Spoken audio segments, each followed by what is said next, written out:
आपको एक और गाइडलाइन दी जाती है, आपको एक और हिदायत दी जाती है कि जब आप गुरु जी के पास जाते हो, प्रणाम करते हो, इस समझ लेना पुण्यात्माओं, परमात्मा की वाणी है कि गुरु गोविंद कर जानियो और रहियो आज्ञा माई, मिले तो दंडवत बंदगी नहीं पल पल ध्यान लगाए। अब जैसे आप यहां से जाओगे शरीर छोड़ के, ये तो छूटेगा, आपको मालूम है सबको। हम चाहते तो नहीं है कभी मृत्यु हो, लेकिन या तो होगी वो मालिक के आधार पे है। अब तो आप भक्त हो गए, आपकी मृत्यु तो भगवान कबीर साहब के हाथ में है। आप कहोगे तब होगी, कई बार कह लोगे जब होगी। अब काल नहीं मार सकता आपको, अकाल मृत्यु नहीं मर सकते आप, अगर नियम ठीक रखोगे।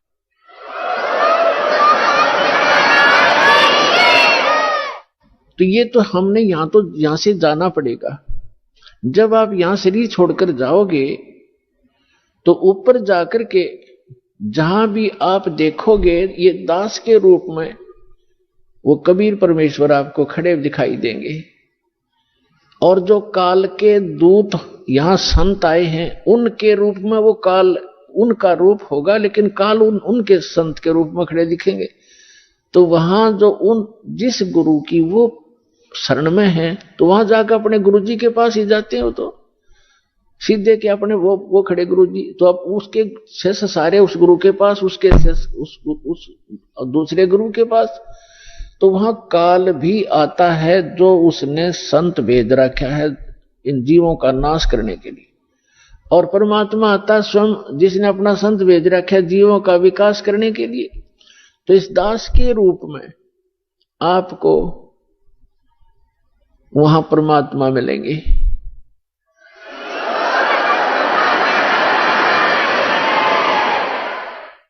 और आपको एक और गाइडलाइन दी जाती है, आपको एक और हिदायत दी जाती है कि जब आप गुरु जी के पास जाते हो, प्रणाम करते हो, तो उसमें एक अभ्यास बनाओ कि सतनाम का सुमरण अवश्य करें। प्रथम नाम मिला है तो प्रथम का अवश्य करें। जैसे प्रणाम करते करते भी आप एक सांस का सेवन आसानी से कर सकते हो। और उससे क्या होगा, जैसे यहां तो आपका अभ्यास बना रहेगा, भक्ति तो करनी है, तो उससे क्या होगा, जैसे आप सतलोक वहां जाओगे, एक तिरकुटी एक इंटरनेशनल एयरपोर्ट समझ लो तिरकुटी। जब वहां पहुंचोगे तो वहां आपको परमात्मा मिलेंगे इस दास के रूप में, और वहां काल भी धोखा देने के लिए इस दास का रूप बना सकता है। तो उसमें आप जी ने सिमरण करना है सतनाम का, क्योंकि वहां जाएगा वो तो सतनाम ही होगा आपके पास, सारनाम तो होगा ही होगा, सतनाम भी होगा। तो सतनाम का और सारनाम का जाप करना है। तो सतनाम का जाप करने मात्र से, और प्रथम मंत्र भी अगर प्राप्त है, इसमें प्रथम और लास्ट 2 मंत्र हैं इस 7 मंत्रों में, तो ये दोनों मंत्र भी गजब के मंत्र हैं। इनका भी जाप करने से क्या होगा, यदि सामने काल परमात्मा की बजाय स्वयं आकर के दास का रूप बनाकर खड़ा हो जाएगा, तो इस सिमरन से उसका तुरंत चेहरा बदल जाएगा, उसके ऊपर का आवरण हट जाएगा, उसकी वास्तविकता वो भूंडी शकल दिखाई देगी। फिर आप अपने आप दूर हो जाओगे, फिर इधर उधर देखोगे। अब थोड़ा सा एक प्रश्न सुनाते हैं आपको, क्योंकि सत्संग के अंदर बहुत से हिदायत देनी पड़ती है। तो ये सुमन करने से भी अगर शकल नहीं बदलती है तो आपके ओरिजिनल गुरुजी और ओरिजिनल गॉड हैं। एक समय एक इंद्रमती नाम की एक रानी थी, चंद्र विजय राजा की। एक चंद्र विजय नाम का राजा था, उसकी इंद्रमती नाम की एक रानी थी, और वो बहुत भक्तनी थी भगवान की। फिर पिछले जन्म से, पिछले पुण्य से ही अच्छी आत्माएं राजा बनती हैं, रानी बनती हैं, और इतना सुख होकर के भी जो परमात्मा की तरफ में भगवान की भक्ति में लगे होते हैं, वो पुण्यात्मा विशेष होती है। वो माई जो है उसने एक गुरु बना रखा था। उस गुरु जी ने उसको बता रखा था कि श्री राम श्री कृष्ण उसने बता रखा था कि भगवान विष्णु भगवान शिव की भक्ति करनी चाहिए, श्री राम की भक्ति करनी चाहिए, 68 तीर्थों पे जाना चाहिए, 68 तीर्थ करना चाहिए, एकादशी का व्रत रखना चाहिए। और उसने अब जैसे एक नियम है, कहते हैं धन चाहे तो दान कर और मोक्ष चाहे भज राम। तो हमने यहां इस काल के लोक में रहना है तो धन भी चाहिएगा और राम भी प्राप्त करना है, तो हमने दान भी करना है और सच्चा नाम भी जपना है। अब उसके गुरुजी ने बता रखा था कि बेटी पिछले जन्म में तैने बहुत पुण्य कर रखे हैं, घने धर्म कर रखा है, जिस कारण से तू रानी बन गई। आगे ऐसी ही अच्छा जीवन प्राप्ति के लिए आप साधु संतों को भोजन कराया कर बेटा। वैसे तो आए अतिथि को भी भोजन करा दे, उसका भी पुण्य है, लेकिन भगत संत को भोजन कराने का न्यारा फल मिलता है। अब जैसे आपके पास पशु हैं, भैंस या गाय, एक भैंस या गाय है जो दूध देती है और अन्य भी पशु हैं जो अभी दूध नहीं दे रहे, वो भी अपने पालने ही पड़ते। अब एक तो उस दूध ना दे रहे पशु को जो चारा दिया जाता है, आहार खिलाया जाता है, वो भी हमारा कर्तव्य बनता है। लेकिन जो दूध वाले को जो चारा चराया जाता है, बिनौले खल आदि हम डालते हैं, तो वो तुरंत लाभ दे देता है। सुबह अच्छा भोजन कराओगे, चारा चराओगे, तो शाम में दूध घना पाओगे उसके। तो इस प्रकार संत और भक्त होते हैं दूध वाले, और अन्य जो अतिथि आते हैं जो भक्त नहीं, भक्त है तो अच्छी बात है ना, तो वो भी एक कर्तव्य जानकर हमने उनको भी अवश्य भोजन कराना चाहिए और आतिथ्य सत्कार से कराना चाहिए। लेकिन साधु संतों का भोजन कराया हुआ अत्यधिक लाभ देता है। अब साधु संत भक्त भले ही वो शास्त्र विरुद्ध साधना कर रहे हैं, लेकिन पूर्व जन्म के वो पुण्यकर्मी प्राणी हैं, वो ही भटक रहे होते हैं। कोई लाल पीले कपड़े पहनता है, कोई दाढ़ी बढ़ा लेता है, कोई मूंड मुड़ा लेता है, कोई तिलक लगाता है, जैसा भी उसको मार्गदर्शक मिल गया, क्योंकि उसको परमात्मा चाहिए, चाहे किसी भी भेख बनाने से मिल जाए, वो परमात्मा की तरफ तड़फ रहा है। ऐसे कोई व्यक्ति को भोजन कराने से विशेष लाभ होता है, क्योंकि अब तो साधना ठीक है नहीं, लेकिन पूर्व जन्म की कमाई उसकी है, और वो भक्त भगवान का विशेष प्यारा होता है। चाहे आज वो किसी की पूजा कर रहा है, लेकिन वो भगवान कबीर साहब का ही बच्चा है। तो इसलिए ये एक नियम है। इस नियम के आधार से उस संत ने अपनी शिष्या इंद्रमती से कहा था कि बेटा साधु संतों को भोजन कराने से अगले जन्म में भी तू रानी बन जाएगी। अब इनको ज्ञान इतना ही था कि रानी बन जा, रानी कितनी बार बनेगी, फिर गद्दी भी तो बनेगी वो एक दिन। वो समस्या इनका समझ में नहीं आ रही थी, अकिया भी पड़े गले में। ठीक है, जितना उनको ज्ञान था उस रानी को ज्ञान उसने दे रखा था। अब वो अपने गुरु जी के बताए मार्ग पर कति दृढ़ थी। अब क्योंकि वो ऐसी पुण्यात्माएं कबीर साहब के बच्चे हैं, परमात्मा कहते हैं दो जन मेरी शरण है, ताका हूं मैं दास और गेल गेल लाग गया फिरूं, साथ साथ फिरता रहता हूं जब तक धरती आकाश। आपको बहुत बार बताया, क्योंकि ये दातंग मार्ग है पुण्यात्माओं। आपने केवल कथाएं सुनी है, ये राम कृष्ण की, सुदामा और कृष्ण की, बेलनी और राम की, राम रावण की लड़ाई, महाभारत का युद्ध, ये भी एक इतिहास है, लेकिन ये अध्यात्म मार्ग नहीं था। अब ये है संपूर्ण अध्यात्म मार्ग ज्ञान, इसको बहुत प्रकार से समझाना पड़ता है। तो उसने सोचा अब रानी ने जो भी गुरुजी ने बताया था उस पर दृढ़ होगी,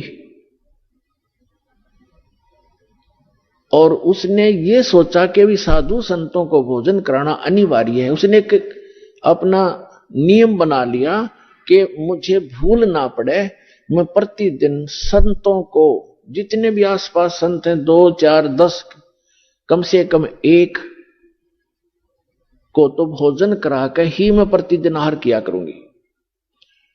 तो उसने अपने नौकरों से बोल दिया कि आसपास जो भी जंगल में कोई साधु संत हो उनको प्रार्थना करके आओ कि डेली यहां भोजन करके जावें, और जो यहां नहीं आ सकते उनको वहां पहुंचा कर आओ। अपने हाथों रोटी बनाती रानी होकर, चाहे 10 संत आते, चाहे 5 आते, चाहे 20 आते। तो यह सिलसिला शुरू था। एक बार क्या हुआ कि कुंभ के मेले का कोई ऐसा संस्कार हो गया। कुंभ के मेले पर हरिद्वार में चले गए सभी साधु संत उस तीर्थ पर भी लेने के लिए, और पैदल आना जाना होता था तो 10-15 दिन का प्रोग्राम उनका बनता ही बनता था। कोई भी संत उस क्षेत्र में रहा नहीं। अब रानी को पता चला कि साधु आए नहीं, पता करके आओ। पता करके आए, साधु नहीं थे, कोई है नहीं, सब चले गए, सबकी झोपड़ी खाली पड़ी है। पता चला कि वो तो तीर्थ भ्रमण पर चले गए। तो रानी ने प्रण कर रखा था, प्रतिज्ञा कर रखी थी कि जब तक संत नहीं खाना खिला लूंगी संत को, मैं आहार नहीं करूंगी। 1 दिन बीत गया, 2 दिन बीत गया, रानी थी भूखी गड़ी, रही नहीं थी। तीसरे दिन तो वह कति आंखें बंद करने लगी, मरूंगी। उसके पति ने भी समझाई, तू क्यों अपना जीवन नाश करे, खा ले 2 रोटी। वो साधु हुआ, फिर जमा दिए कि बिजली गिर गई, पर ने बोली नहीं, मर जाएंगी पर मैं भोजन नहीं खाऊं। अब उस पर दुख देखा नहीं जाता, उस परम पिता पे। द्वापर के अंदर परमात्मा करुणा में नाम से आए हुए थे, यही कबीर भगवान, वो समर्थ परमात्मा, अमर पुरुष।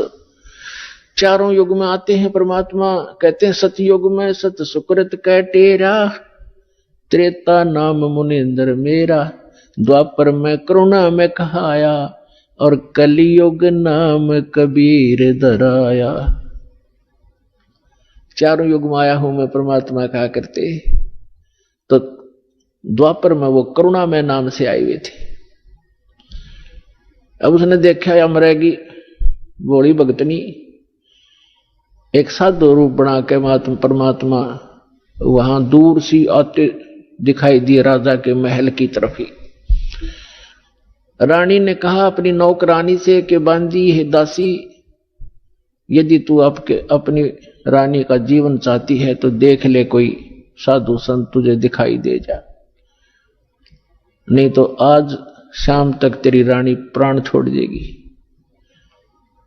अब वो दासी दुखी होकर के ऊपर चढ़ गई महल की अटारी पर, और वो कहां देखा बेचारी, उसने क्या देखा कि सामने एक संत रूप में, सफेद कपड़े, दाढ़ी बड़ी हुई, सिर पे छोटे छोटे बाल हैं, आ रहा है एक सिंपल साधु, गले में माला टांग रखी। दाता ने थोड़ा ईसा दिखाया, जानो महात्मा सा भी जच्चे ना, तो हम महात्मा उनको मानते हैं जिनकी दाढ़ी बढ़ रही हो, लंबे लंबे बाल हो, तिलकला रखा हो, 5-4 माला डाल रखी हो, बिंदी बैंदी टिक्की ला रखी हो। तो परमात्मा ने इसीलिए वो थोड़ा सा वेशभूषा बना रखी थी। रानी वो नौकरानी स्पीड तक नीचे आई और रानी से कहा कि एक महात्मा सा नजर आवा है, कपड़े तो लाल हैं नहीं पर सकल साधु जैसी लगती है, कहो तो लाऊं बुला के। अकेला बहन ले आ, जैसा भी हो। अब वो नीचे गए, इतने परमात्मा भी महल के निकट से आ गए।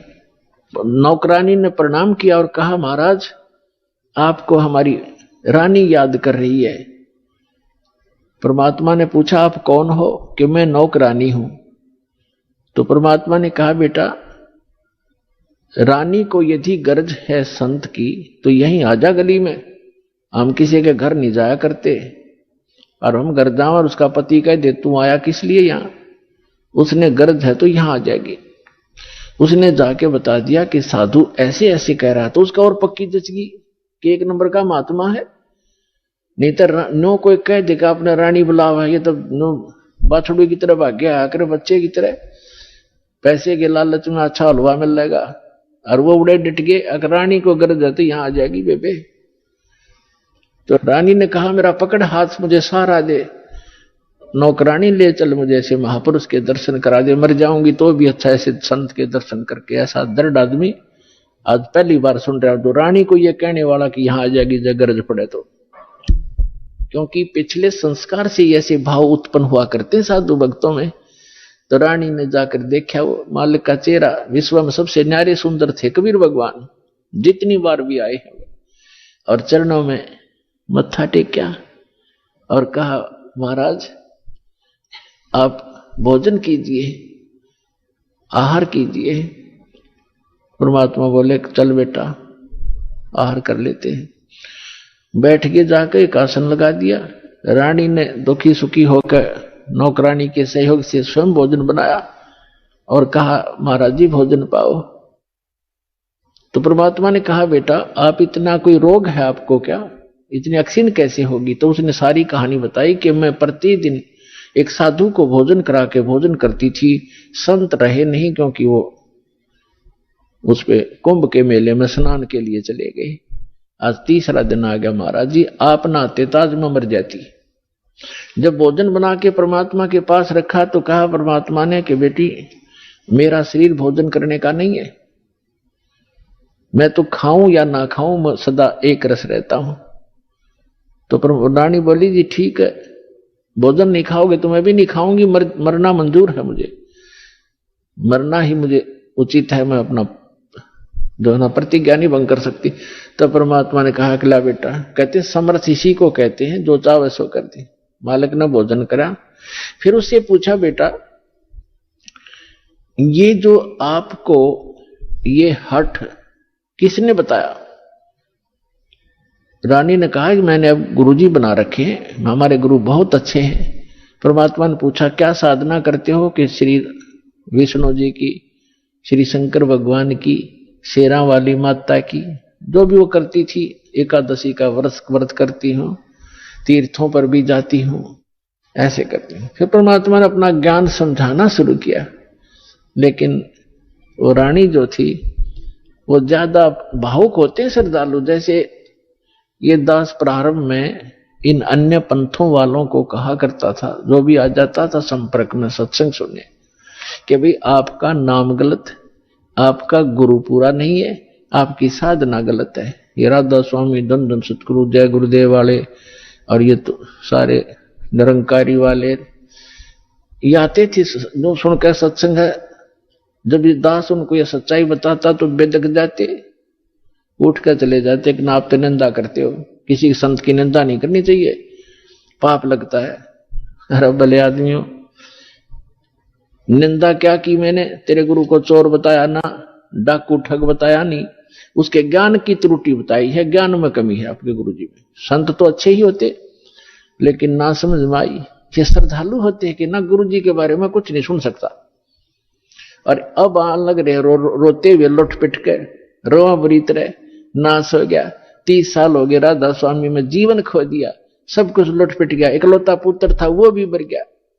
बता अब टिंडे ले लो राधा स्वामी में, धन धन सतगुरु में। अब साची के 6 माह में गुस्सा होते थे।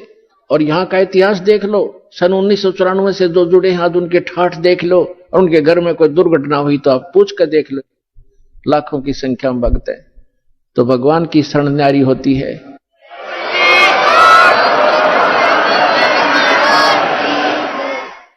एक भगत से उसके सुख पूछने लग जाना, आपका दिमाग फेल हो जाएगा और उसके मुंह का थूक सूख जाएगा, पर उसके गुण भगवान के वो बताने से बंद नहीं होगा आपको, जिसने 5-4 वर्ष से भी नाम ले रखा है। ये समर्थ है, पूर्ण परमात्मा है, इसलिए दास ये रे हो रहा आपके लिए कि किसी प्रकार आपके समझ में आ जा कबीर इज गॉड।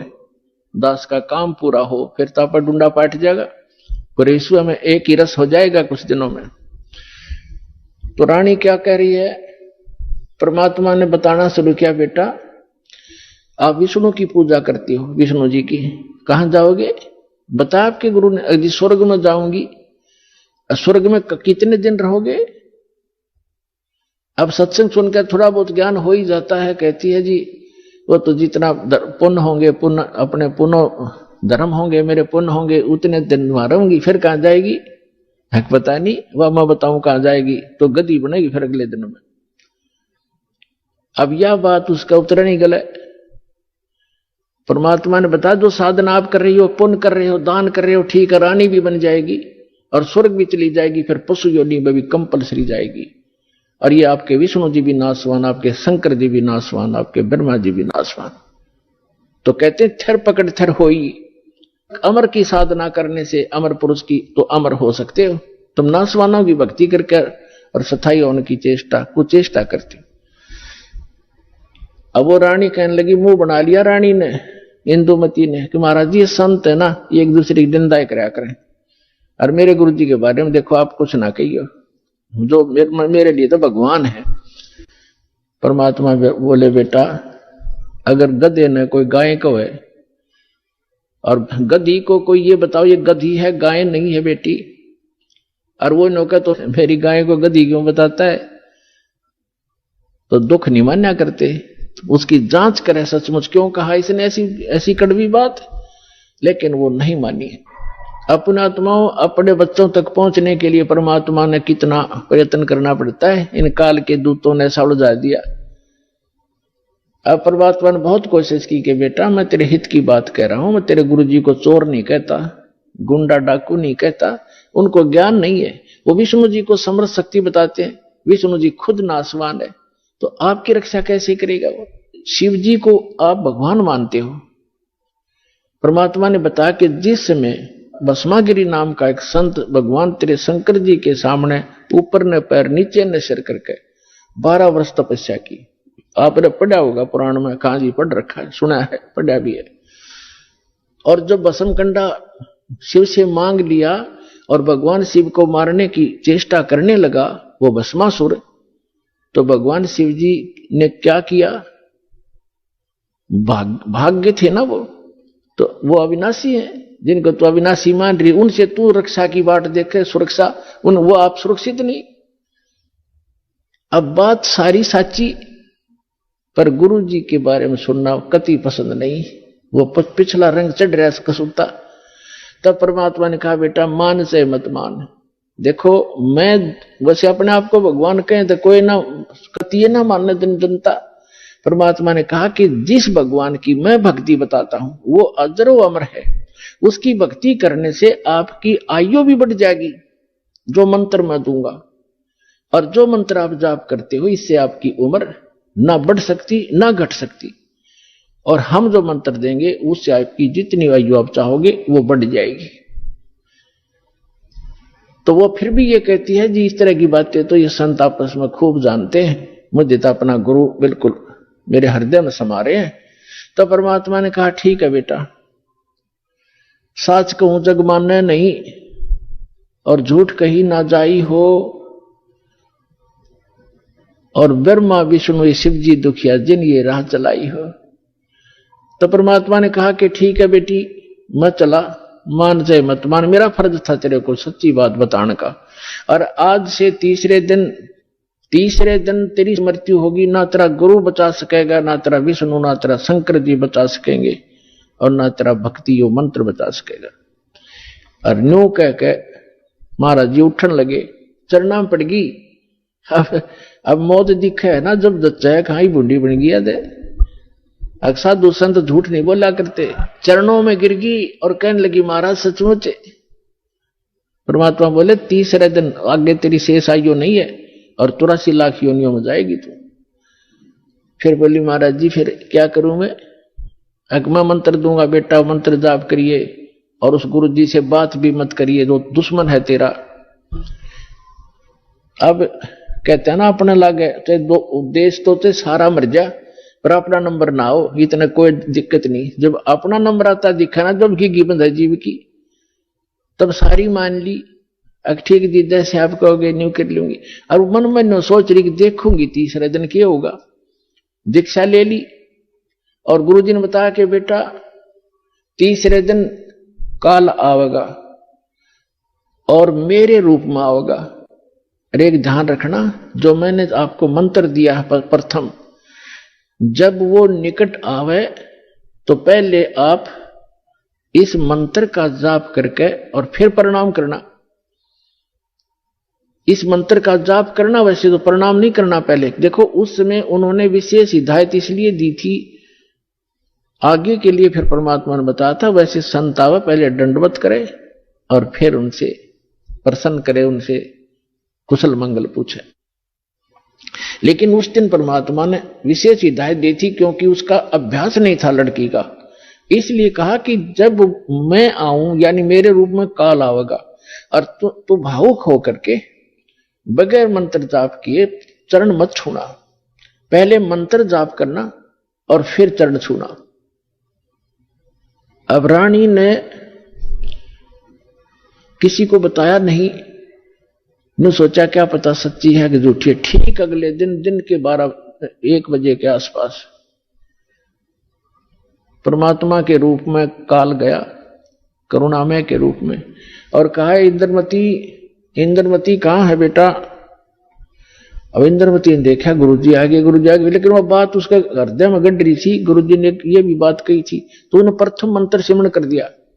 वो सारा जो कंप्लीट कोर्स यही है वो जो आपको दे रखा, उसके प्रथम मंत्र के प्रथम नाम से ही एकदम उसका स्वरूप बदल गया और ऐसी विकराल चेहरा, लंबे दांत और मोटी मोटी आंख, बेहुद्दी सी विकराल सी शरीर दिखाई दिया। तब उस काल ने देखा कि तेरा तो इसने आवरण तार दिया, न बोला अब तब बचगी तू, तेरे पास मंत्र जबरदस्त है, तुझे फिर देखूंगा। अब रानी का जान बची लाखों पाए और गुरुजी के 100 शुक्र मनाए। अपने नौकरों को बताती है काल आया था, आज मेरी मृत्यु होनी थी, मैंने जो गुरुजी बनाए हैं मेरी उम्र बढ़ा दी। अब ना तो राजा को बताई, उसके दरबार में जाके राजा ने बोला तू पड़ी रह, काल आ जाता तुमने छोड़ जाता, ये तुमने ऐसे कहती रहती हो, कोई कुछ कह दे उसकी बातों में आ जाती है। तो उसके साथी भी तेरी बेचारी के साथ वो राजा की के माने वो आगी वापस, शुक्र मनाया रख, आगी तो तेरी टलगी मृत्यु, छाटते आके लेट गए। भगवान हे परमात्मा दया करिए, आपने इसी गुरु मिला ऐसा मंत्र दिया और मेरा जीवन रक्षा होगी। अब वह लेट गई बेड पे कति खुशी मना के, इतने में काल सर्प बन के आ गया। सर्प बन के आया और रानी के डस दिया, डसते उसकी आंख खुली और फिर वो ऐसे ऐसे जाता दिखा, उसने शोर बचाया, भागियो, डस ली सर्प ने, डस ली सर्प ने, डस ली। नौकर नौकरानियां आए, बाजे लठले, वो लंबा महल था राजा का, वो जो जाता दिखा सबने और मोरी में से निकल गया। रानी मृत्यु को प्राप्त होगी। राजा के घर तक सब प्रकार के वैद्य उपस्थित रहते थे, डॉक्टर बुलाए, वैद्य बुलाए, गार्डू बुलाए, सारा कुछ कर गया और सब ने मृत घोषित कर दी।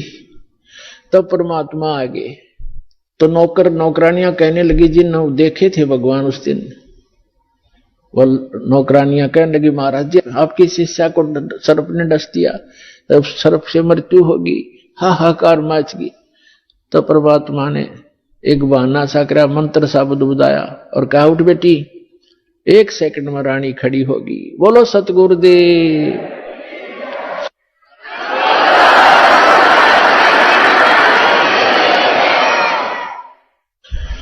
धन धन सतगुरु सत कबीर, भगत की पीड़ मिटाने वाले। धन धन सत कबीर, भगत की पीड़ मिटाने वाले, भक्त की पीड़ मिटाने वाले, भक्त की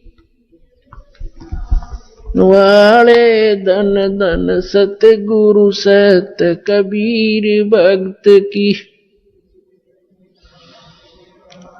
रहे नल नील यतन कर हार, तब सतगुरु से करी पुकार। रहे नल नील यतन कर हार, तब सतगुरु से करी पुकार।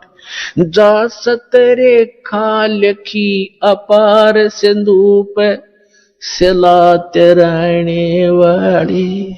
जा सतरे खालखी अपार, सिंधु पे सिलात रहने वाले। धन धन सतगुरु सत कबीर, भक्त की पीड़ मिटाने वाले भक्त की, पीड़ मिटाने वाले भक्त की, धन धन सतगुरु सत कबीर भक्त की। डसी सर्प ने जब जा पुकारी, इंद्रमती अकुलाए। डसी सर्प ने जब जा पुकारी, इंद्रमती अकुलाए। आपने तुरंत करी सहाय बरूली, मंत्र सुनाने वाले। आपने तुरंत करी सहाय बरूली, मंत्र सुनाने वाले। धन धन सतगुरु सत कबीर। भक्त की पीड़ मिटाने वाले, भक्त की पीर मिटाने वाले। धन धन सतगुरु सत कबीर भक्त की। दामोदर सेठ के होठ अकाज, अर्ज करी डूबता देख जहाज। दामोदर सेठ के होठ अकाज, अर्ज करी डूबता देख जहाज। लाज मेरी रखियो गरीब नवाज, समुद्र से पार लंघाने वाले। लाज मेरी रखियो गरीब नवाज, समुद्र से पार लंघाने वाले। धन धन सतगुरु सत कबीर भक्त की। भक्त की पीड़ मिटाने वाले, भक्त की पीर मिटाने वाले। धन धन सतगुरु सत कबीर। कह कर जोर दीन धर्मदास दरस दे, पूर्ण करियो आस। कह कर जोड़ दीन धर्मदास दरस दे, पूर्ण करियो आस। मेटियो जन्म मरण की तरास, वो सत पद प्राप्त कराने वाले। मेटियो जन्म मरण की तरास, वो सत पद प्राप्त कराने वाले। धन धन सतगुरु सत कबीर भक्त की, पीड़ मिटाने वाले। भक्त की पीड़ मिटाने वाले, भक्त की पीड़ मिटाने वाले। धन धन सतगुरु सत कबीर भक्त की। भक्त की पीड़ मिटाने वाले, भक्त की पीड़ मिटाने वाले। धन धन सतगुरु कबीर भक्त की। कह कर जोड़ दीन धर्मदास दरस दे, पूर्ण करियो आस। कह कर जोड़ दीन धर्मदास दरस दे, पूर्ण करियो आस। मेटियो हो जन्म मरण की तरास, सत्य पद प्राप्त कराने वाले।